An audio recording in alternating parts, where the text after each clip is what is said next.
тарафҡа баҡһаң да, офоғо күҙҙе ҡамаштырырлыҡ тип-тигеҙ дала уртаһында, Ур йылғаһының яйыҡҡа ҡуйған тамағында, уға шикелле түңәрәк, әммә ярайһы уҡ ҙур тау ҡалҡып тора. Ҡасандыр шунда ҡәлғә төҙөлгән. Йылдар үтә ул ҡаласыҡҡа әүерелгән. Ерле башҡорттар уны әлеге йылға исеме менән Урск итеп йөрөткән. 20 быуат башында күн заводы, һыу тирмәне генә булған, 5 сиркәүле һәм шунса мәсетле ҡасаба булған Орск. Ана шунда 1901 йылдың 21 декабрендә башҡорт сәхнәһенең ағинәһе буласаҡ Маһибәҙәр Әхмәт ҡыҙы Мәсәғүтова донъяға килгән. Шул ажғыр буранлы, сасҡау һыуыҡлы декабрь көнөнән беҙҙе тотош бер быуат айыра. Ошо осор эсендә ғәзиз еребеҙ ниҙәр генә кисермәгән. Беҙҙең героинябыҙ Бәҙәр Йосопованың да яҙмышы һөйөнөслө ваҡиғаларға, осоштарға, һыҙланыу, тетрәнеүҙәргә лә бай. Әммә көслө рухлы, маҡсатҡа ынтылышлы ҡыйыу актриса тормош һынауҙарын лайыҡлы үтә. 6 балалы ярлы ғаиләлә Маһибәҙәр елбәҙәклеге менән айырылып торған. Бәлки шул холҡо баҫалҡы булырға тейеш мосолман ҡыҙына тормош үренә күтәрелергә ҡанат ҡуйғандыр. Бәләкәйҙән моңло йырлаған ул, өҙҙөрөп бейегән, йыр һүҙгә лә маһир булған. Сибәрлекте һәм һөйкөмлөктө лә ҡыҙғанмай биргән тәбиғәт уға. Бер һөйләм менән әйткәндә, Рәсәйҙе дер һелкеткән инҡилап тыуҙырған замандың иреккә һыуһаған бер вәкиле булған Маһибәҙәр. Театр менән тәү танышыуы 12 йәшлек Маһибәҙәрҙең сәнғәткә ынтылыш уята. 1913 йыл ине. Башҡортостан менән Ҡаҙағстан сигендә урынлашҡан минең тыуған ҡалам Орскиға Ҡазандан сәйәр труппаһы артистары килделәр. Һәм ҡала йәштәре менән бер нисә спектакль ҡуйҙылар. Сәйәр труппаһының йоғонтоһо булараҡ Орскиҙа оҙаҡ та үтмәҫтән һәүәҫкәрҙәр түңәрәге ойошторолдо һәм ул спектаклдәр ҡуя башланы. Ҡала мәктәбендә мөғәллимә һөнәре алып, һуңынан Әхмәт Йәнйә, Ғәббәсиә мәҙрәсәләрендә уҡытыусы булып эшләһә лә, күңеле һәр саҡ сәнғәт донъяһына уҡтала. Сәхнә ене ҡағылған Маһибәҙәр «Уйыл», «Ҡаҙ ҡанаты», «Тәҙкирә», «Аллы-гөлле гөлсәсәк», «Ҡара урман» тигән йырҙар менән сығыш яһай. Һәм 1916 йылдың июль айында «Алданыҡ һәм алданды» комедияһының хорында ҡатнашып, 16 ғына йәшендә «Юғалған ҡатын» исемле спектаклдә ҡыҙ ролен башҡарып, сәхнә буҫағаһына аяҡ баҫа. Был уны алтын тәхетле сәхнә түренә илтәсәк оҙон-оҙаҡ юлдың башы икәнлеген моғайын уйламағандыр үҫмер ҡыҙ бала. Сәхнәгә менеү Маһибәҙәрҙе сикһеҙ ҡыуандырһа ла, тиҫтерҙәренең һарыуын ҡайната. Саваталы артистка тип мыҫҡыллай башлайҙар. Өҫтәүенә аҙғын ҡыҙы өсөн Әхмәт ҡартҡа дин әһелдәренән ныҡ эләгә. Хатта улар тарафынан йәш уҡытыусыны эшенән ҡыуыу тигән һорау ҡуйыла. Әммә һайлаған юлынан Маһибәҙәрҙе бер ни ҙә дүндерлек түгел ине инде. Үҙенә Люси тигән псевдоним алып, алдына алғанын дауам итә. 17 йылда Ғаяз Исхаҡиҙың «Тартышыу» исемле пьесаһында шул ҡушамат менән сығыш яһай.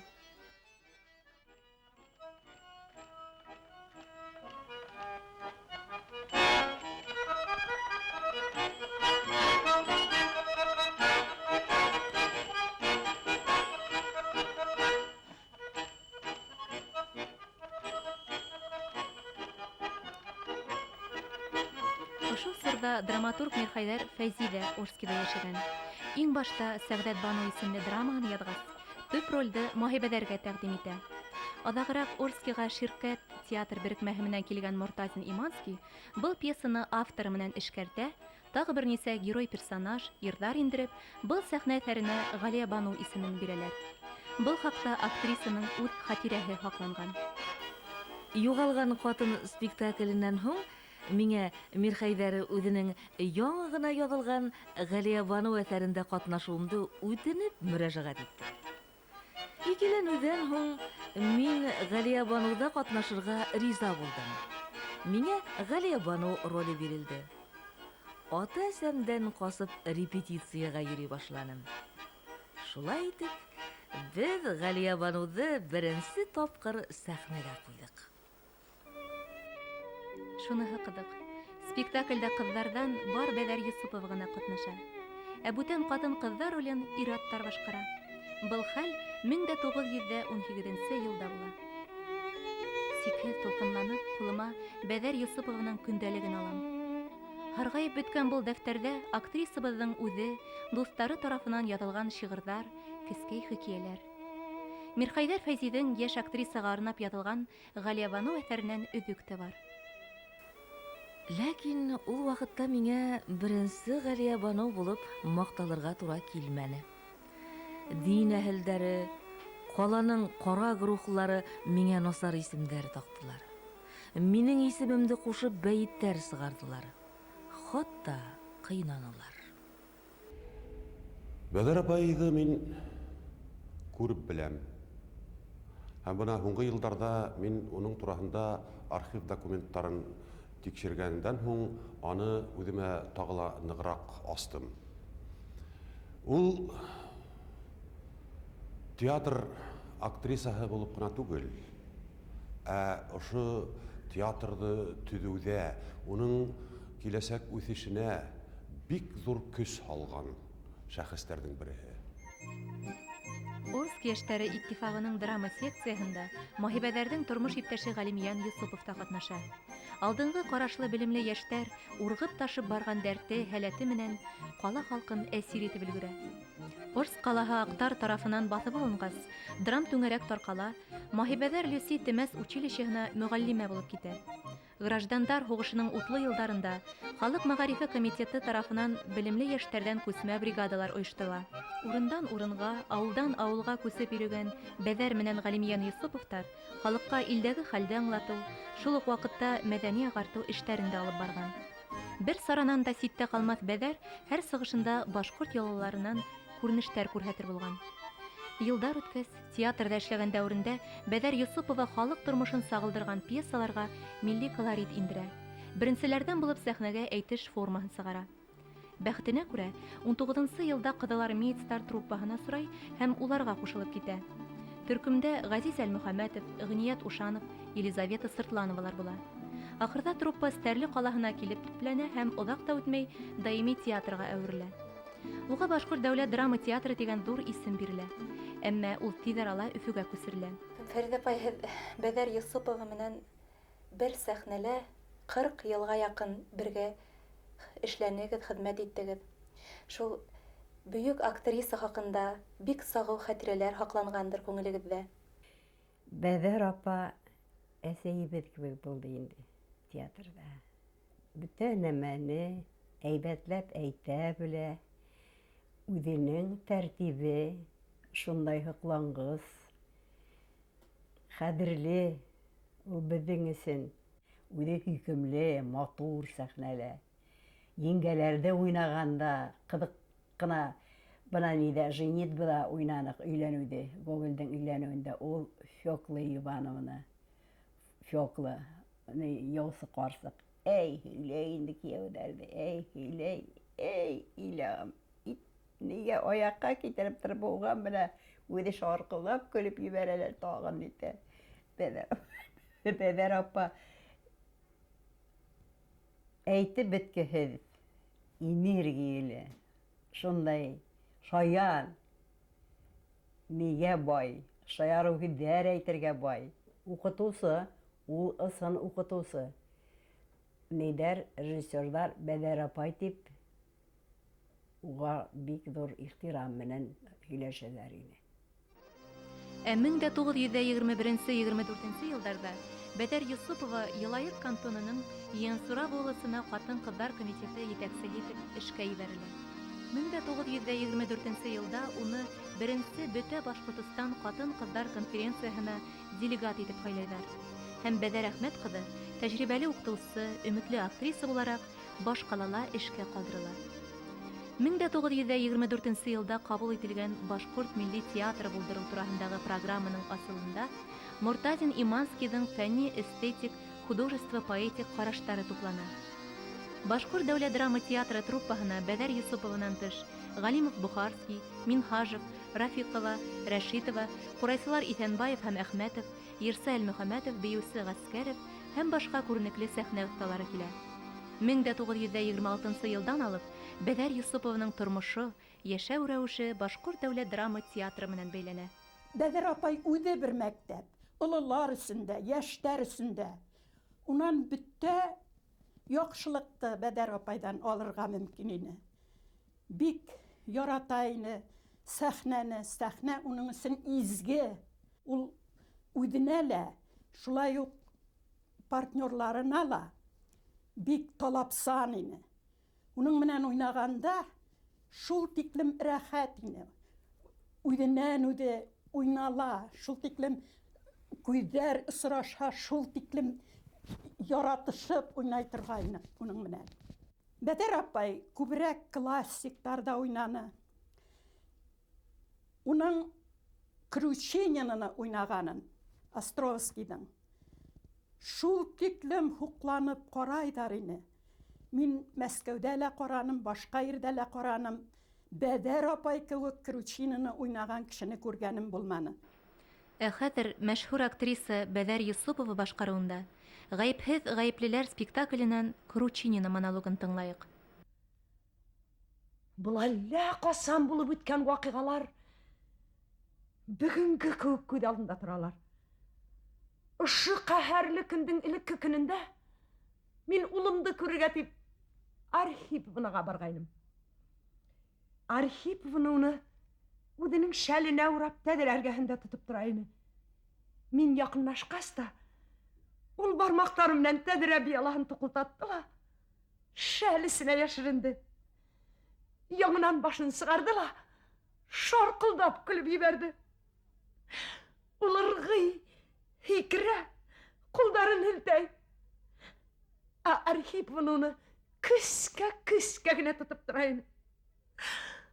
Бына мин уны ниндәй итеп күҙ алдына килтерәм. Профессиональ театрда Бәдәр Йосопова тәү башлап Дауыт Юлтайҙың ҡарағолонда баяр ҡатыны Елизавета Андреевна булып уйнай. Тамашасыны әйтеп тораһы ла юҡ. Артистка тыуҙырған образ пьеса авторы күңеленә ифрат хуш килә. Шунан башлап театрда ҡуйылған бөтә спектаклдәрҙә ҡатнаша. Киң амплуалы актриса булараҡ, күп киҫтәләгән төрлө характерлы образдар тыуҙыра. Уларҙы һанап сығыу бик оҙаҡҡа һуҙылыр ине. Шулай ҙа бер нисәүһен хәтерләп үтәйек. Вәли Мортазиндың «Салауат» трагедияһында Әминә, Мөхәммәтшә Буранғоловтың «Ашҡаҙар» драмаһында Таңһылыу, Сәғит Мифтаховтың «Һаҡмарында» Үлмәҫ Бикә, Баязит Бикбайҙың «Ҡаһым түрәһендә» Кобра, Дауыт Юлтайҙың «Маҡтымһылыу» спектаклендә Маҡтымһылыу, Хабибулла Ибраһимовтың «Башмағы» музыкаль комедияһында Сәрби, Әнғәмәт Табаевтың «Ул ҡайтты» драмаһында Шәмсинур, Ынйыҡай менән Юлдыҡай, Ҡарлуғас, Ҡара йөҙҙәр, Таңсулпан, Тальян гармун, Яңғыҙ ҡайын һәм башҡа спектаклдәрҙә уйнай арымаҫ талмаҫ актриса. Тамашасыны таң ҡалдырыу, ысын матурлыҡты тыуҙырыу тигән һүҙ түгел әле ул. Кешенең рухи донъяһын байытҡан матурлыҡ ҡына ысын була ала, тип яҙған Станиславский. Сәхнәгә баҫҡан тәүге көндәренән алып, һуңғы һулышына ҡәҙәр Бәдәр Йосопова бөйөк һәм ябай ошондай матурлыҡҡа тоғро булып ҡала. Дом актерда ысын хужа кеүек ҡаршы алып тора ине бара башлаһаҡ. Берәр ниндәй шундай кисә ойоштороға булһалар, ул ҡаршы алып тора ине. Шундай йылмайып, ҡысҡырып та көлөп ебәрә ине. Шатлыҡлы, бер нисек тиәйем, бөтә ниҙе нурландырып торған. Нурландырып тора ине. Ҡайҙа баҫып торһа ла Бәҙәр апа нурландырып тора ине. Ул Бәҙәр апа сәсеп, ҡысҡырып һөйләп бара торған кешеләрҙең берһе түгел ул. Бәҙәр апа тешләй белһә, тешләргә ниле, көслө, нитәргә, тигеҙләп ебәрергә булһа, яйлап, һөйләп, аҡылға ултырта торған кеше. Филармонияның беренсе бейеүселәре Асия Магазова, Ирек Ибрагимов, Бәҙәр апайҙан килеп, башҡорт бейеүенең төрҙәрен, уның формаларын, уның паларын килеп өйрәнә торғайны. Асия Магазова уның уҡыусыһы. Ушанов ағай, ирҙәрҙән Ушанов ағай бейеүсе ине. Уныһы Ирек Ибраһимовҡа. Улар филармонияның беренсе бейеүселәре. Күренекле хореограф, оста биюсе Фәйзи Гаскәров Бәдер Әхмәт кызын үзенең остазы дип һанай. Уның һөйләвенсә, башкорт халык биюен данлыклы артистканың сыгыштарына карап үзләштерә. Тамара Ходайбирдинага Мөглифә, адак башкорт сәнгатендә иң купшы биюләрнең беренә әйләнгән Заһидәне өйрәтә Бәдер Әхмәт кызы. Юсупова яшь артистлар Нурия һәм Гали Хабибуллиндарга ла өс бию һала. 1936 елда Мәскәү калаһында узгарылган СССРның халык биюләре фестивалендә Перовский, Зарифа, Карабай менән сыгыш яһаган яшьтәр бәйгенән еңүче булып кайта. 1946-47 елларда Бәдәр Юсупова яңыртылган Сыңрау турына балет спектаклендә Арсланбайдың өлкән катыны партияһын бейне, дип хәтерләй олы кешеләр. Был биюде бик ихлас, табигый һәм башкорт катын-кызларына гына хас һыгылмалык һәм нәзакәтлек менән башкарып сыга. Һәм 1955 елда баш калабызда үткән Башкортстан Республикасы декадаһында Бәдәр Юсупова шул сагыу бию менән мәскәүлеләрдә таң калдыра. Бөендек Сәетов уның үзенчәлекле хәрәкәтләрен Фәйзи Гаскәров исемендәге ансамбль артисткалар башкарган «Һыу буенда» исемле биюгә охшата.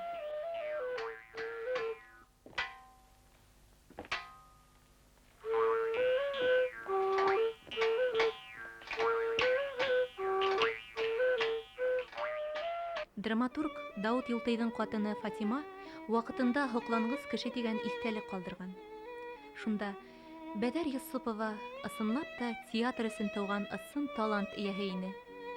Һәр береһе характерҙары менән бер-береһенә оҡшамаған образдар. Әле лә беҙ ҡыҙым Нинель менән йыш ҡына иҫкә алабыҙ. Беҙҙе уның артистлыҡ таланты ла, кешелек сифаттары ла һоҡландыра, тигән йылы һүҙҙәр бар. Мне посчастливилось знать ее близко. Мы очень часто встречались. Я должен сказать прежде всего, что этот человек открытой души, полевой человек. Вы знаете, она от природы особый человек. В 1937 году вот, отца Даутов, это был, значит, председатель Госплана, первый заместитель председателя Совнаркома. Его в 1937 году, значит, забрали, расстреляли. И Бәдер Әхмәтовна Юсупова, она взяла всех 4 детей Даутовых, которые были несовершеннолетние, и она их воспитывала. Ну и поплатилась, ее сняли с работы. 2 года ей не давали работать. Вот ее поведение такое, что она не побоялась взять в свою семью врага народа, это о чем-то, наверное, говорит. То есть она не поступила своими идеями. Еще один эпизод хочу рассказать. Когда была тяжелая блокада Ленинграда, там находился ее сын. И она сумела в это время своего сына спасти от смерти. Сумела его вытащить из этой блокады. Это опять-таки говорит, что это была за великая женщина. Ну, она вышла 2 раз замуж. Он был художник, латыш, Гарольд Адольфович. Они вместе с художником Арсланом в театре, вместе работали в театре. Я очень хорошо помню их. Они были друзьями. Хороший был человек. Она, Бәдер Әхмәтовна Юсупова, воспитала и дала свою фамилию дочери этого Гарольда Адольфовича. Поехала в Ригу, нашла ее и привезла к себе и воспитывала. Дала высшее образование. Вот. У ней была дочь. Она опять-таки воспитала эту дочь. Таким образом, она вот такая человечность она обладала. Вот это сестры. Бәдер Әхмәтовна Юсупова со всеми 3 сестрами в молодости, 27-е года. Это вот, да, а вот, значит, вот с 2 сыновьями Бәдер Әхмәтовна. Вот Марат, которого она, собственно говоря, из Ленинграда и вывезла в те тяжелые годы из блокады. А старший сын, он кораблестроитель, сейчас находится в Петербурге, живет там, имеет прекраснейшую семью, до сих пор жив-здоров. А это вот Бедер Ахметовна со своим мужем Юсуповым. Сталин культы фашланғас, 1950 ел урталарынан алып, Башкорт Академия драма театры үҙ аллы репертуар сәйәсәтенә һәм һүрәтләү сараларының күп төрлөлөгөнә хоҡуғын тормошҡа ашырыуға табан уңышлау аҙымдар яһай. Театрҙың баш режиссеры Вали Ғалимов эшләгән дәүрҙә ярһыҙ реализм теорияһын иғтибарға алалар. Театрҙың ошо йылдарҙағы сәнғәте традицияларҙың һәм өр-яңы сәхнә формаларының, социаль-психологик реализмның эстетикаһына берләштергән поэтик стилдәрҙең ҡатмарлы ҡушылмаһы ул. Бәҙәр Йосопова хаҡында Сәғит Агиш, Баязит Бикбай, Рәшит Ниғмәти, Яҡуп Ҡолмой, Ғайнан Әмири һәм башҡа яҙыусылар һоҡланып яҙған. Башҡорт театрының аҡ һаҡалы, РСФСР-ҙың ат ҡаҙанған артисы Рим Сыртланов Бәҙәр апанан үрнәк алыуы, өйрәнеүе тураһында яҙып ҡалдырған. Ошонан һуң актрисаның махсус белем алмайынса ла ысын талант эйәһе булыуына нисек ышанмаҫһың? Ошо йортта РСФСР-ҙың ат ҡаҙанған артисткаһы Бәҙәр Йосопова 1959 йылдан алып 1969 йылға ҡәҙәр йәшәгән. Йә киске спектаклгә, йә театр йәмғиәтенә ашығып, йә иптәшен, балаларын, аҙаҡ ейәндәрен эшкә уҡыуға оҙатып, күпме тапҡыр төшкән ошо баҫҡыстан. Әле лә ошо стеналар ихата, кесеһенә лә, олоһона ла йылы һүҙ табыр, ҡунаҡсыл, киң күңелле хужабикәһен иҫенә төшөрә кеүек. Көн һайын ошонан йәйеүләп үткән ул. Театрҙың киләсәге хаҡындағы уйҙары, аҙмы персонаж образдар ижад итеү буйынса тыуған фекерҙәре һис тынғы бирмәгән уның күңеленә. Мин образ өҫтөндә эшләгәндә, ундағы һыҙаттарҙы, тормошта үҙем белгән характерҙарҙан эҙләп табырға тырышам. Был миңә сәхнәлә ғүмер буйына эскерһеҙ һәм ысын булырға ярҙам итте. Совет хөкүмәте һәм йәмәғәтселек талантлы актрисаның фиҙаҡәр хеҙмәтен юғары баһалаған. Милли сәнғәтебеҙҙә беренселәр рәтендә 1934 йылда Бәҙәр Йосоповаға Башҡортостандың ат ҡаҙанған артисткаһы тигән маҡтаулы исем бирелгән. Ә инде 5 йылдан ул Башҡортостандың халыҡ артисткаһы тигән юғары дәрәжәгә өлгәшә. Өҫтәүенә артистканың күкрәген почет билдәһе һәм хеҙмәт ҡыҙыл байраҡ ордендары биҙәй. Шуныһы ҡыҙыҡлы, уның ижад иткән образдар гөлләмәһен иғтибар менән барлаһаң, героиняларҙың күбеһе әсә. Хөрмәт ҡаҙанған әсә, ҡыйырһытылған әсә, яуҙа балаһын ҡорбан иткән әсә, тыныс тормошта улының фиҙаҡәр хеҙмәтен күреп ҡыуанған әсә. Тамашасылар күңелендә Бәҙәр Йосопова башҡорт сәхнәһенең мәрхәмәтле әсәһе булып ҡалды.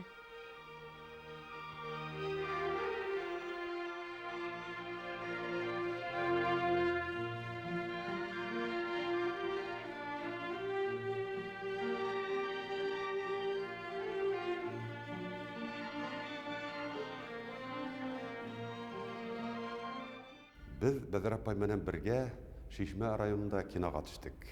Ул «Кем йырланы» дип атала. Закир ағай Исмагилов ине аның режиссеры. Бына ошонда Бәҙәр апайды мин актриса булараҡ ҡына түгел, кеше булараҡ та бик ныҡ аңланым. Ул беҙ йәштәрҙе күңелен асып, беҙҙең йәштәр ыңғайына бейеп, йырлап, күңелле итеп беҙ ошо киноны төшөргәндә Шишмә районында йәшәп ҡайттык. Үкенеслеһе шул булды. Беҙ уның менән һуңғы тапҡыр бына ошо фильмды төшөргәндә осрашҡанбыҙҙыр, бергә эшләгәнбеҙҙер. Сөнки кино сыҡҡанда ул мәрхүм булып ҡалғайны инде. Ләкин бына был кино таҫмаһы уны миңә ҡалһа мәңгеләштерҙе.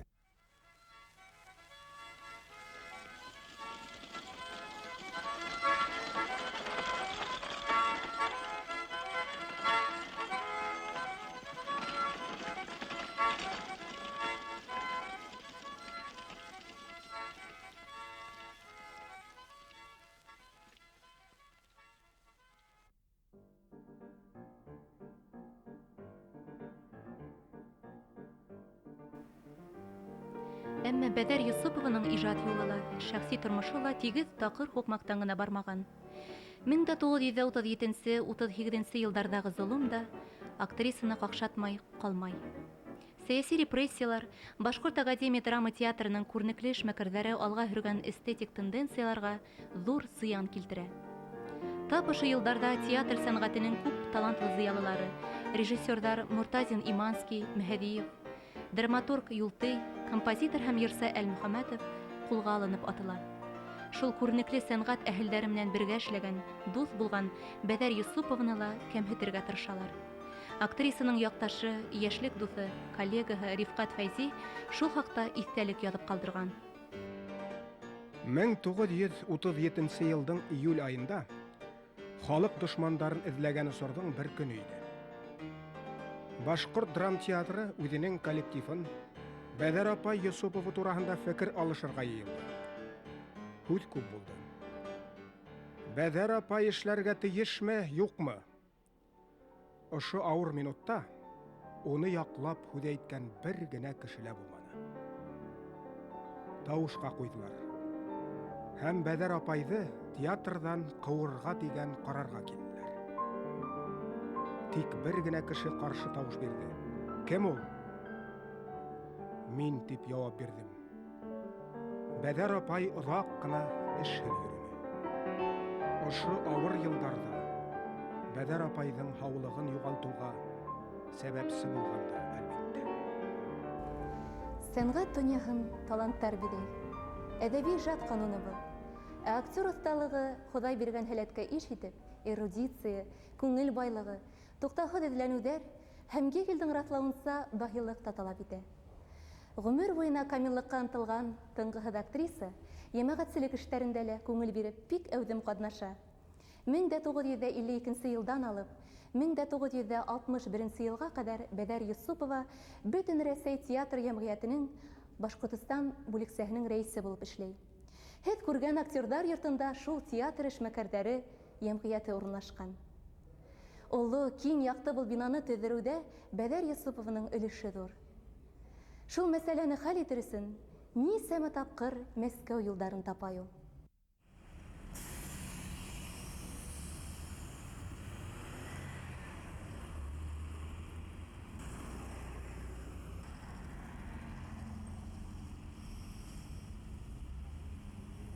Мин бүтін барлык артистлар белән диярлек якыннан танышып калдым һәм күпләре аларның гомер буе минем дусларым булып калды.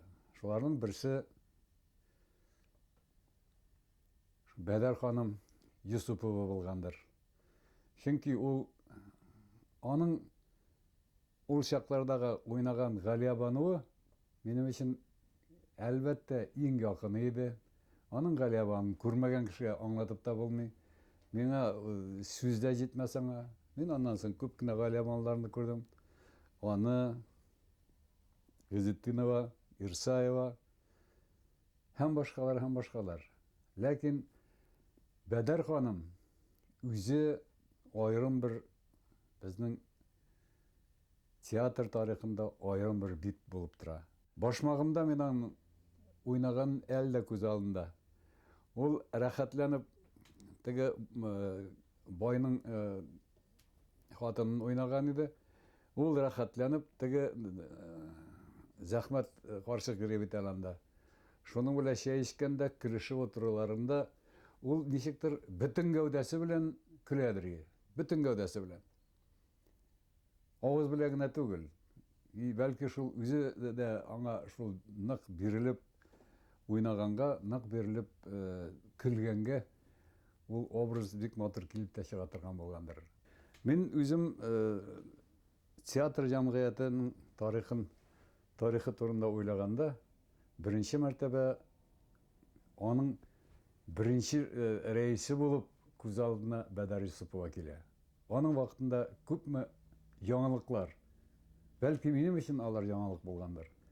Ул вакытта Мәскәүдән лекциялар белән киләләр иде. Мәсәлән, мин шул ук театр җәмгыятендә оештырылган лекцияләрдә менә хәтердә актерлык осталыгы турында лекциялар.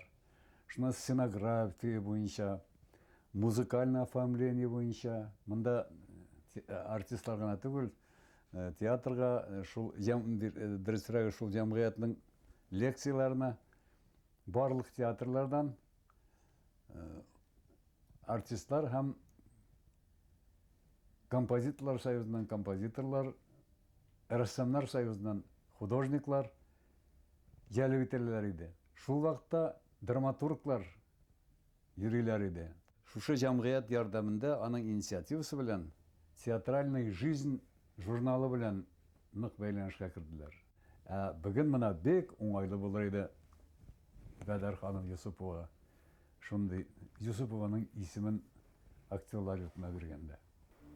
Театр тарихынан күренүенсә, 50-60 елларда сит ил драматургларының һәм рус классиктарының пьесаларын сәхнәләштерү бер мәртәбәгә әверелеп киткәндәй.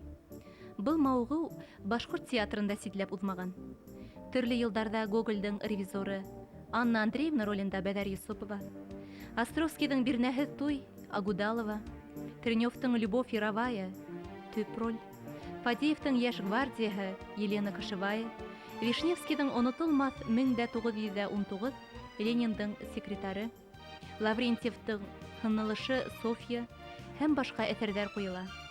Сит ил авторларынан Шиллердің Мәкер һәм мөхәббәт, Вольфтың Профессор Мамлюк, Шекспирдың Отелло трагедияһы сәхнәләштерелгән. Буларда ла Бәдәр Әхмәт кызы катнашмай калмаган. Ул Леди Мильфорд, Елена һәм Эмилия. Классик әсәрләрдә лә Бәдәр Юсупова тамашасы йөрәгенә ятыр, берсә һөендерер, берсә көендерер иҫ киткес гүзәл образдар галереяһы тудыра. Кемгәлер эйәрмәй, ә фәҡәт үҙенеке һәм үҙенсәлекле итеп. Самым вот трагическим днем вот в моей жизни это был день скоропостижной смерти моей бабушки. Вся наша семья очень ее любила, относилась очень трепетно к ней. Вот я даже вот сейчас вот ее вспоминаю, у меня прям даже вот мурашки по телу бегут, потому что такого человека, вот мне пришлось и по заграницам поездить, я был и в Афганистане, пришлось участвовать. Людей я очень много разных видел, но такого душевного человека, такого человека потрясающей сердечности, душевности я никогда не видел. Это не потому, что, вот, скажем, она моя бабушка, а действительно это было так. Она очень, знаете, вот активно принимала участие в жизни любого человека. И вот весь наш вот старый двор, когда вот мы жили на Цюрюпа 22, она была там, знаете, вот как, действительно как луч света. Все к ней тянулись, соседи. Вот я помню, вот по вечерам собирались все, пели песни, пили чай, артисты приходили вот с театра, то вот Бахти Гайсин придет и начинает, вот, он играет на аккордеоне, там все поют, танцуют, приходили, даже приносили вот какие-то вот украшения, наряды, одевали женщины на себя платья вот эти вот национальные, и так это все было красиво. У нас были как бы такие вот свои капустники, хотя она была для меня бабушка, мы ее все звали ласково очень Осей, вот, и именно вот это вот запахом театра, запахом грима, со всеми вот этими вот ее друзьями, артистами, которые приходили, они буквально заполоняли наш дом. Во многом то, что я стал врачом, это определила именно она. Именно она так ненавязчиво, она показывала мне как бы вот и своим отношением к людям, что людям надо помогать. И я видел вот это ее участие. Она говорит, вот если бы я не была бы артисткой, то я бы, наверное, была бы врачом, потому что я переживаю за людей. Она действительно очень переживала. Вот видите, какие они. Это 28-й год. Какие они счастливые. Счастливые, дружные. Вот тоже. А вот это фотография 42-го года, когда бабушка готовилась. И она на фронте выступала с бригадой артистов. Вот как раз вот на одном из таких вот выступлений вот ее вот сфотографировали. Вот она, это 35-й год. Вот. Это она вместе со мной на рыбалке. Мы иногда с ней на Дему выезжали. Вот. Несмотря на всю свою занятость, находила Да, время. она находила время, да. Она очень много уделяла внимания семье. Вот. Ну и вот здесь вот уже более поздние фотографии. Это вот я очень любил, забравшись на нее или прижавшись к ней, играть. Вот это я с ней. Вот тоже вот. Это мы перед тем, как пойти на прогулку. Бөек Ватан һугышы йылдарындагы хезмәте актрисаның тормышында үзе бер якты, героик бит булып калды. Уның таланты был дәүрдә айрата балкып китте. Фронт өсөн, еңү өсөн Бәдәр апай көсөн дә, вакытында йәлләмәгән. РСФСРның ат каданган исемдең, почет билдәһе орденының тап һугыш йылдарында бирелүе быны үзе раслай түгелме? 1943 елда Бәдәр Юсупова Башкортостандың сәнгать делегацияһы менән Башкорт атлы дивизияһында була. Был хакта без фронтовик язучылар Кирәймәргән һәм Сабир Кадиров язмаларын укып беләбез. Дивизияга баргас, Юсупова Шаймуратов генералдың үзенә мөрәҗәгать итә. Мин актриса гына түгел, снайперда, атта ла йөрөй беләм. Медсестра квалификацияһы бар. Хәзер мотлак дивизияга алырдар дип торам. Генерал Бәдәр ханымга, бездә снайпердарда, медсестраларда етерлек. Тик халык артисткалары юк.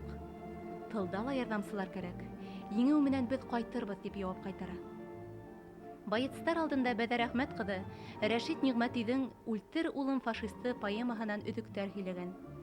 Шул ук көндә дивизия яугирҙәре тыуған яҡҡа хат яҙҙы.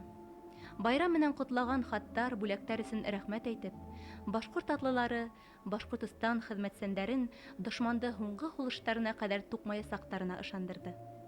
Ә иртәгәһен егеттәр фашистар менән айрата нәфрәтләнеп алышҡан. Ана шулай сәнғәт тә дошманға ҡаршы көрәштә дәһшәтле ҡоралға әүерелгән. Бәдәр ханым кеүек талант эйәһе ҡулында. Бәдәр ханым хаҡында бик күп һөйләргә була. Гадәттә әйтәләр, аның яны йәннәттә булһын диләр. Мин инде бик йәннәткә өметләнмәйем. Нидә, чөнки йәннәтте кешеләр уйлап сығарған. Менә Киек ҡаҙ юлдары иң алыҫтағы йондоҙҙар янында батыр кешеләр, талантлы кешеләр, кешелекле кешеләр, кешелекле кешеләр, изге кешеләр йондоҙға әйләнә дигәнгә ышанам. Ышанам һәм әйтә алам. Бәдәр ханым Юсупованың әрвахы, рухы ана шул йондоҙҙар араһында, Киек ҡаҙ юлында беҙгә юл күрһәтеп, беҙҙе изге эшкә, игелеккә әйҙәп тороусы шәхес булды.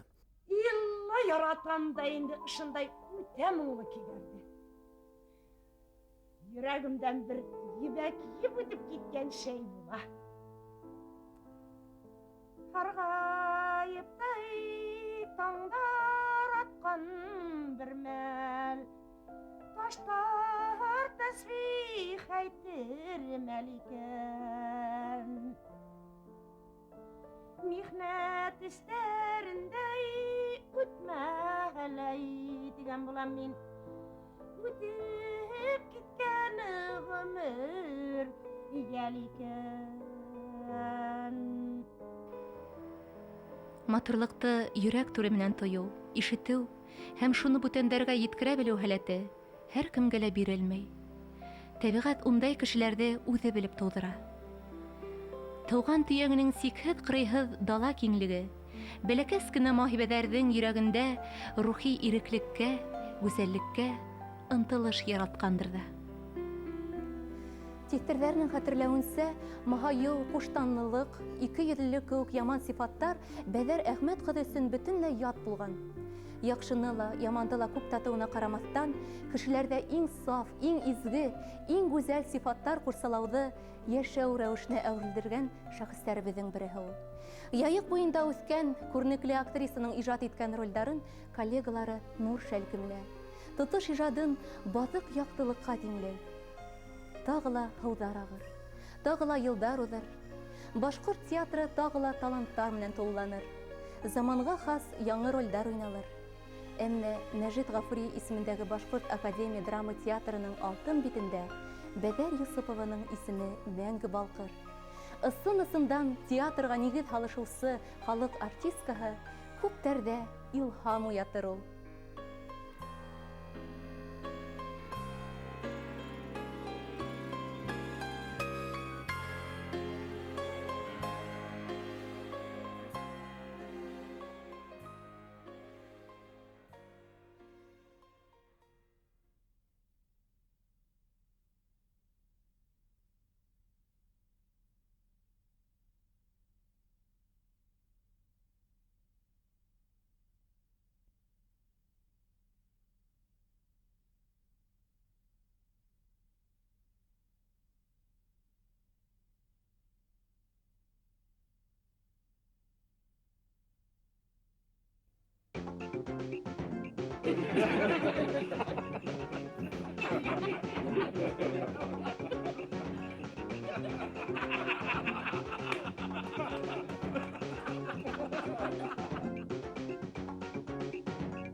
Цирковое представление – это всегда праздник. Те, кто пришел в цирк в этот день на президентскую елку, получили праздник, помноженный на энное число. Уже в фойе зрители встречали любимые персонажи сказок, которые вдруг стали реальными и с удовольствием веселились вместе с детьми. А их было ни много ни мало, около 1000, и приехали они на главную елку из всех городов и районов нашей республики. Попасть сюда было непросто. Весь год эти детишки прилежно учились и радовали своим поведением взрослых. Я хочу, чтобы в новом году все были счастливые. Это мой самый лучший подарок пожелать всем. Я хочу поехать домой, там все рассказать, как тут хорошо, и дальше учиться. На следующий год план у меня заниматься танцами. Я тоже буду учиться хорошо, стараться. А пожелайте что-нибудь другим детям, какие-то новогодние пожелания. Я желаю, чтобы они тоже хорошо учились и приехали на эту елку. Я желаю, чтобы они никогда не болели, и чтобы они тоже приехали на эту президентскую елку. Пока ребята кружатся в хороводе, мы с вами вернемся в обычный день, когда зрительные ряды зияют пустотой, но манеж живет. Идет репетиция аттракциона «Башкирские джигиты» под руководством народного артиста Республики Башкортостан Медхата Султангареева.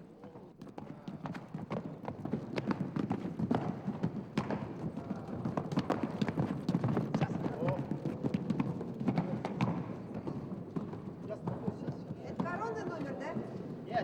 Нет, это был не тот, который хотели. Это вертушка обыкновенная.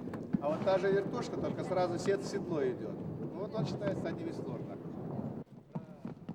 Вот так, круг за кругом, год за годом отмерил на манеже Медхат Султангареев почти 30 лет. Начинал учащимся студии при Уфимском цирке, был рядовым артистом, а с 1982 года руководителем труппы. Сколько лет прошло, но каждый раз перед выходом на сцену он волнуется и за себя, и за всех своих подопечных, так, словно это его первый выход. Последние минуты перед выходом самые томительные. За это время артист входит в экстремальное состояние, необходимое для выполнения номера, а тревогу и другие отрицательные эмоции оставляют за кулисами.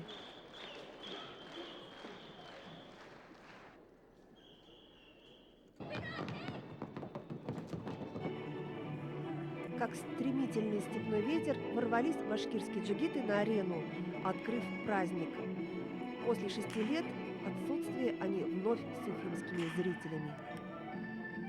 Какие качества нужны для того, чтобы работать в таком номере? Ну, во-первых, бесстрашие. Во-вторых, куражливость. В-третьих, спортивная подготовка. Обязательно и желательно, чтобы человек умел владеть своим телом, пластикой, растянутость, гибкость, прыгучесть. Ну, в принципе, должен быть всесторонне развитым, потому что в жанре джигитовки работают практически все мышцы. И поэтому физической подготовке мы уделяем большое внимание. Но не только физической, а также и хореографии, и общению со зрителями, актерскому мастерству, как мы говорим.